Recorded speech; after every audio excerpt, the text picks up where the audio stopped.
बड़े आश्चर्य की बात है कोई मनुष्य हमारे देश में आकर इतना उपद्रव मचाए और सब लोग खड़े खड़े देखा करें। अक्षय कुमार, वह मनुष्य से मिलता जुलता अवश्य है, किंतु मैं उसे मनुष्य नहीं कह सकता। उसके शरीर पे कपिराज की तरह घने केस हैं। वह पशु की तरह है, किंतु पशु कहना भी भूल होगी। विचित्र जंतु है। वाटिका के विशाल वृक्षों को एक एक करके उखाड़ फेंक रहा है।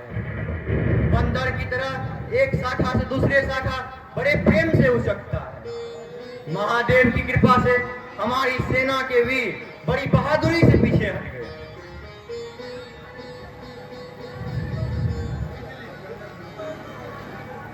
महादेव की कृपा? क्या यह महादेव की कृपा है धूमकेतु?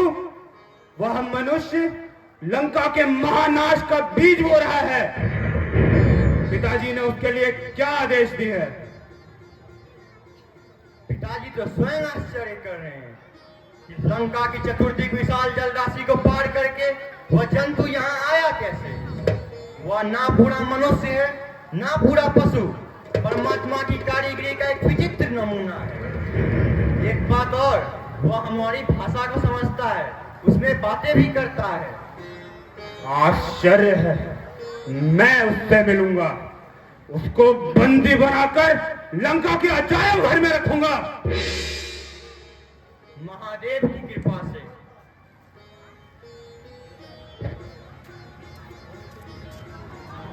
लो भैया आ गए। धूमकेतु, अक्षय कुमार, पिताजी की आज्ञा है, तुम जाकर उस विचित्र जीव को उसकी ज्येष्ठता का यथोचित दंड दो। एक पशु से लड़ने में अक्षय कुमार अपना अपमान समझता है। अक्षय, महादेव की कृपा से अभी तो तुम उससे मिलना चाहते थे और उसे अजायब घर में रखने को भी इच्छुक थे। अवसर तो अच्छा है, आगे बढ़ो, महादेव की कृपा से उस पर जयलाभ करो। व्यंग मत करो धूमकेतु, मैं तुम्हारे तरह सिर्फ बातें बनाना नहीं जानता। मेरा नाम अक्षय कुमार है, मेरा विक्रम अक्षय है। फिर भी ये उस उद्धत जीव से लड़ने में मैं अपना अपमान समझता हूं। प्रतिवाद मत करो धूमकेतु, यह पिताजी का आदेश है, लंका के सम्राट का आदेश है, तुम्हें शीघ्र जाना चाहिए। तो फिर आप क्यों नहीं जाते भ्राताश्री? मेरी बात मत उठाओ, मैं स्वयं जाने को इच्छुक हूं, पर पिताजी का आदेश नहीं है। वह जीव पशु नहीं है, मनुष्य नहीं है, वह महावीर है। उसको पराजित करने में महागौरव है। समझे भाई? सुन लो, मैं जानता हूं तुम्हारा जाना व्यर्थ है, पर पिताजी की आज्ञा, मैं कैसे प्रतिवाद करूं? तो फिर आप लोग मुझे कायर समझते हैं।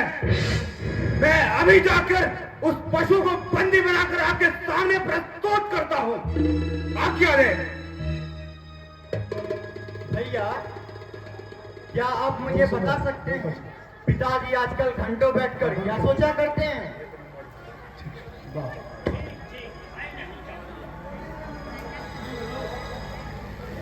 जहां तक मुझे ज्ञात है,